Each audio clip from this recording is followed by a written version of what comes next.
I only stopped for 5 minutes, just long enough to use the bathroom. But when I came back, my car was unlocked, and someone had moved the seat. I was about 6 hours into a solo cross-country drive, relocating from New Jersey to Colorado for a new job. I had all my stuff packed in the back of my little blue Civic, including the one bag I told myself I'd keep handy. Change of clothes, chargers, snacks, dash cam essentials. Somewhere in western Pennsylvania, around 11 p.m., I pulled off I-76 at a rest stop. It wasn't anything fancy, just one of those dim, half-forgotten places that somehow still operate, even though the map apps barely recognize them. The lights buzzed overhead. The lot was mostly empty, except for a silver sedan way down by the far fence, parked and dark. I parked near the building, double-checked that I locked the doors, habit from living in cities, and walked inside. The bathroom was freezing, tiles slick from mop water. The vending machine next to the door was humming so loudly it almost drowned out the sound of my own breathing. I used the restroom, grabbed a bottle of water and a candy bar, and came back out. 5 minutes? Maybe 6?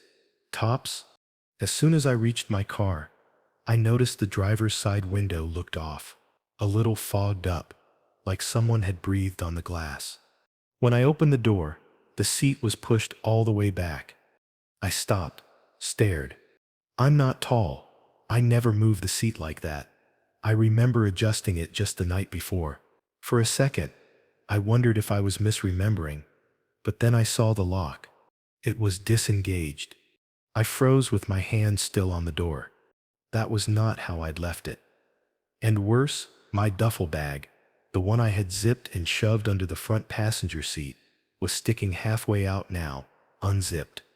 I looked around the lot, still empty. The silver sedan hadn't moved. Trying not to let my imagination get the best of me, I did a quick scan of the back seat. Empty. No signs of forced entry. Nothing obviously missing. But something was off. You know how dogs perk up when something isn't right? That was me. Every nerve in my body humming. Still, maybe I forgot to lock it. Maybe I knocked the bag myself without realizing. I wanted it to make sense. So I got in, pushed the seat back into position, and started the car. Back on the road, I tried to shake the feeling. It was late, I was tired, and I figured I was just being paranoid. But about 20 minutes later, my GPS rerouted. The voice chimed in. Rerouting. Even though I was on a straight shot down the highway, I hadn't touched it. There weren't any turns to miss. Weird, but whatever. A few miles after that, the AC shut itself off. I thought I'd bumped the controls, so I reached over. Nope, still set to on. A few minutes later, it turned back on by itself, then off again. I told myself it was a glitch. Then I heard a sound behind me. Soft, tap, tap, like something metallic shifting. I glanced in the rearview mirror. Nothing. I cracked a window, just in case it was something settling in the car. Maybe the road was bumpy. Maybe the bag in the back shifted. But then I noticed something that made my stomach tighten. The center headrest in the back seat, normally folded down, was now upright. I hadn't touched it. I stared at it through the mirror, trying to remember. Had it been up when I left the rest stop? No, no way. I adjusted the mirror to get a better angle. Nothing moved. No sound. Just the road stretching behind me like an empty tunnel. My palms were sweating. Every few minutes, I'd glance back again, half expecting to see someone sitting upright back there, just out of reach of the headlights, but it stayed empty. Eventually, I couldn't stake it anymore. I pulled into a brightly lit gas station. I parked right under one of those buzzing orange lamps near the pump, and got out. I opened the back door slowly. Empty. I opened the trunk. Also empty. No one. Nothing. The headrest was up, though. I checked my duffel bag. Still looked ransacked, but everything was inside.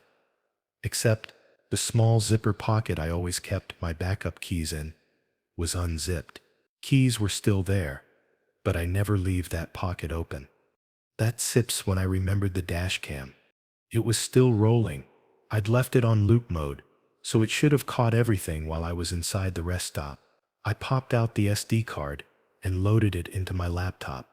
The footage started normally, just my parked car under the rest stop light. Then, 5 minutes in, I saw movement. A figure. Someone approached the driver's side door. Slowly, calmly, hood up, face obscured. They glanced around once, then leaned in close to the window. The door opened.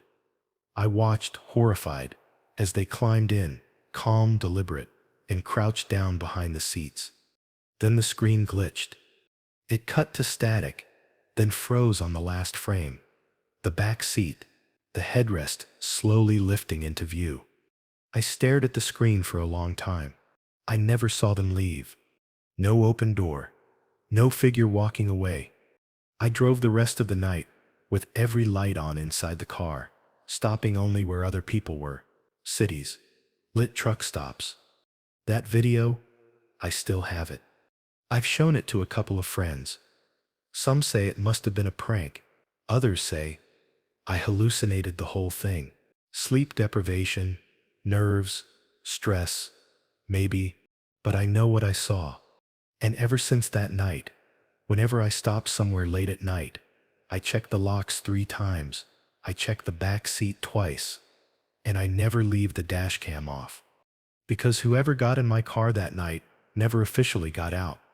And sometimes, when I drive alone for too long, I swear I can hear breathing behind me, just soft enough to doubt, but never quite soft enough to forget. The GPS said it was a shortcut.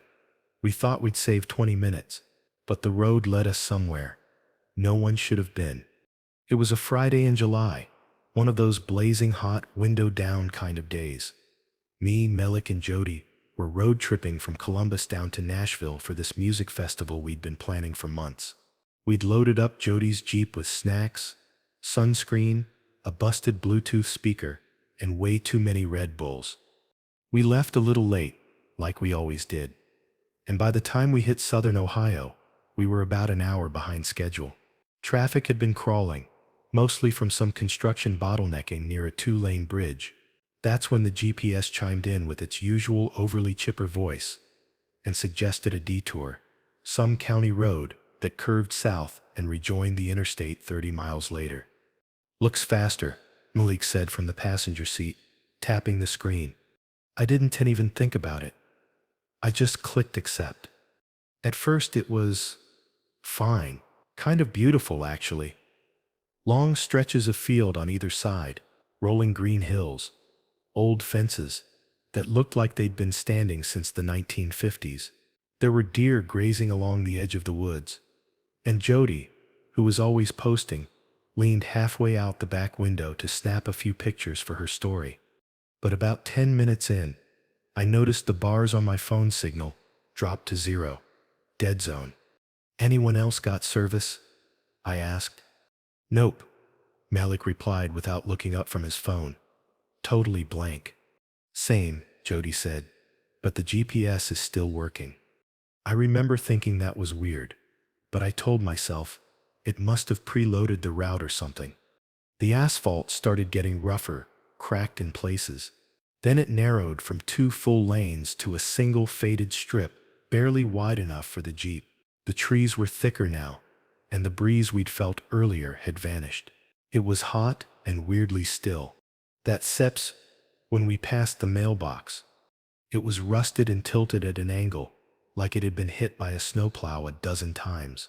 The nameplate was too worn to read, but there was no house, no driveway, just empty overgrowth and a few scraggly shrubs. Where's the house? I said out loud, mostly to myself. We kept going. A little further on, we passed a red barn, partially collapsed, roof sagging inward like a rotten tooth. It looked like no one had touched it in years. Okay, Jody said quietly. This is starting to feel like the beginning of a found footage movie. We all laughed, but it wasn't a real laugh. Just something to fill the silence. About 20 minutes after we turned off, The road shifted to gravel. There were no more houses, no signs, just a canopy of trees closing in above us, and that strange, heavy quiet. Even the birds had stopped. That sips when I noticed the tree stump. It had this crooked, jagged top, and this twist of roots sticking up like fingers. Odd looking, but not remarkable, until we passed it again. And again. It was subtle, but I know what I saw. I didn't say anything at first. I thought maybe I was just tired. But after the third time, I spoke up. "Hey, have you guys noticed that stump?" Jody leaned forward between the seats. "The one with the roots sticking up?" I thought that looked familiar. "Are we going in circles?" I asked. Malik squinted at the dashboard map. "No. It still says we set your heading south." He didn't sound sure. We drove in tense silence for a few more minutes, until we saw it just up ahead on the right side of the road. A truck. Old. Maybe a 70s Ford. Sun-bleached paint, covered in vines and caked on dirt. It was half sunk into a ditch, like it had slid off the road. The windshield was cracked, and the side mirror hung by a thread of rusted metal. "Should we stop?" Malik asked. I slowed a little, but everything in my body screamed no. There was no one inside, no sign of movement. The truck wasn't recent. It looked like it had been there for years. "No," I said firmly. "We keep going." We passed it and turned a slight bend in the gravel. A second later, Jody said, "GPS is back. It says we sipped her 10 minutes from the highway." I almost cried with relief. The map showed a final turn ahead, and then a reconnection point. We just had to push through. That felse, when the road ended. No sign, no warning, no gradual shoulder or branching path. Just trees. Like someone had laid a gravel road halfway through the woods, and then stopped caring. I hit the brakes. We all stared ahead in disbelief. "Is this a joke?" Jody whispered. Malik leaned forward and tapped the screen. The map still showed a path. Our car icon was hovering on it, but there was no road in front of us. I tried to reverse. As I looked into the rearview mirror, my breath caught in my throat. The truck. It was behind us. Same truck, same busted windshield, same hanging mirror. Only it was parked directly in the middle of the road we'd just driven down. "How is that?" Jody started. "It was behind us?" Malik said, his voice tight. "No," I whispered. "It was in front. We passed it." The engine revved in my hands. I threw the Jeep into reverse, tires kicking up gravel as I turned us around and bolted back the way we came. I didn't care about maps or shortcuts anymore. I just wanted pavement, people, anything familiar. But nothing looked right. No mailbox, no barn, no stump. Just more road, more woods. It felt like we slipped into a loop. And then, just like that, we were on the interstate again. No signs, no merge lane, just suddenly on a ramp that fed into the highway like we'd always been there. None of us said a word for the next 30 minutes. We made it to Nashville hours late. We never mentioned it at the festival, not once, but a few days later, Malik called a local sheriff's department out of curiosity, gave them a rough description of where we'd been. The guy on the phone was quiet for a moment, then said, "May Stom, that road hasn't been maintained in over 20 years. It was decommissioned after some washouts made it unsafe.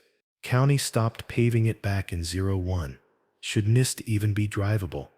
He said they'd check into it, but we never followed up. Because none of us wanted to know if we were really on that road, or somewhere else entirely. We just wanted a place to crash for the night. No one told us what happened in room 6. It was me and Connor, best friends since sophomore year, driving west from Pennsylvania to California after graduation, a final road trip before real life kicked in. Money was tight, so we stuck to cheap motels, gas station snacks, and roadside diners. Somewhere outside Amarillo, Texas, the sun had long since dropped behind the hills. and the map showed nothing but empty stretches of highway ahead. We were running on fumes and energy drinks when we spotted it. A flickering neon sign half buried behind scrub brush. Golden Trail Motel.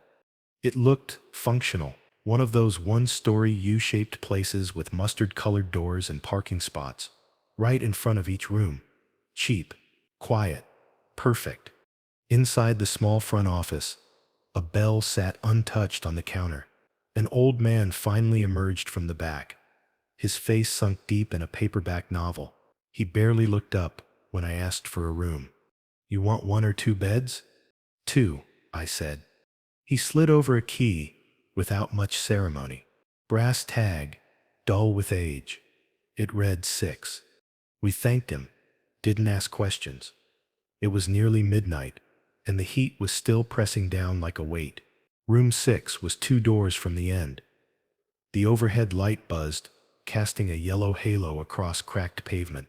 The room smelled off, not moldy, not dirty, just stale, like no one had opened a window in years. Faded curtains, mismatched bedding, a painting of desert hills hanging crooked on the wall. "Home sweet home," Connor joked, tossing his bag on the bed closest to the AC unit. We were both asleep within 10 minutes. I don't remember even closing my eyes. Just darkness, then static, then rattling. A sharp rhythmic click click click, like metal being shaken.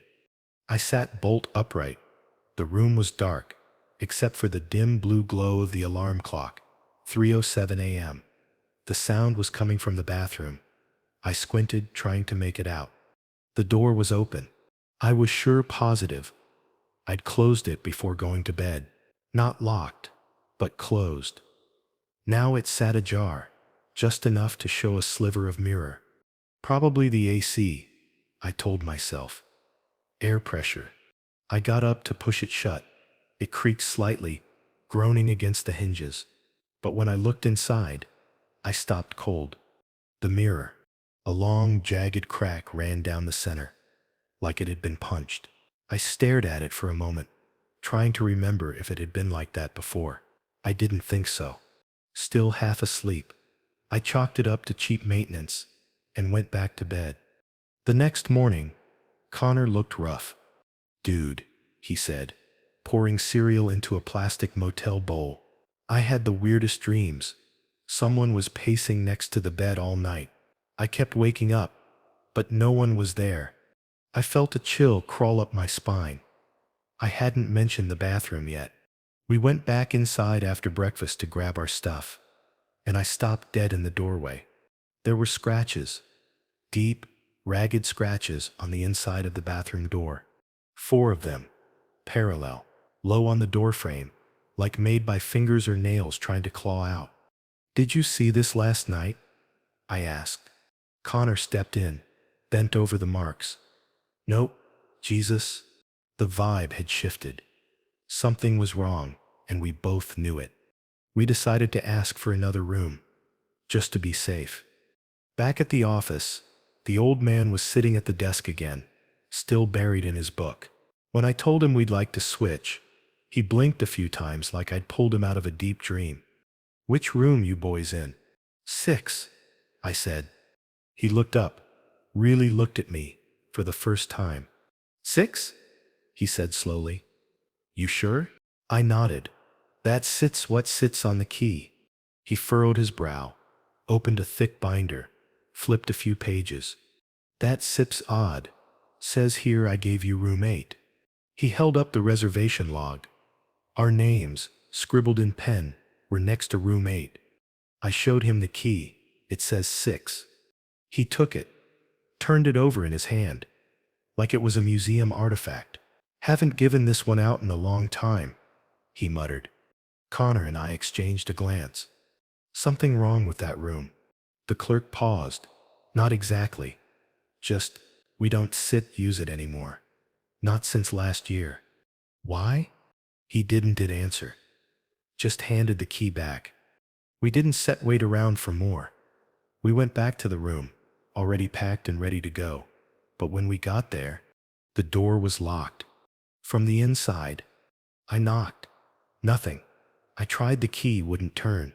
Finally, we went back to the office, and the old man came out with a master key. When he opened the door, the room was empty. Not just empty, fresh. The beds were made, sheets crisp and flat. The mirror in the bathroom wasn't cracked. No scratches on the door. Our bags? Gone. We just stood there, staring. "You sure this was your room?" the clerk asked. We didn't instead answer. We left within 10 minutes, tossed our key on the counter, and didn't say goodbye. We drove 3 hours straight to Albuquerque and paid double for a Marriott room that felt like heaven. That night, back in a well-lit lobby with clean sheets and a working TV, I got curious. I pulled out my phone and looked up the Golden Trail Motel. It had a listing. One photo, low angle, faded lighting. Only 12 rooms in a straight line. But the layout was wrong. Room 6 wasn't there. The rooms were numbered differently, evens on one side, odds on the other. And the building had been partially torn down 2 years ago, after a fire gutted the center wing. According to the site, the only rooms still operational were 8 through 12. Room 6 hadn't yet existed for months.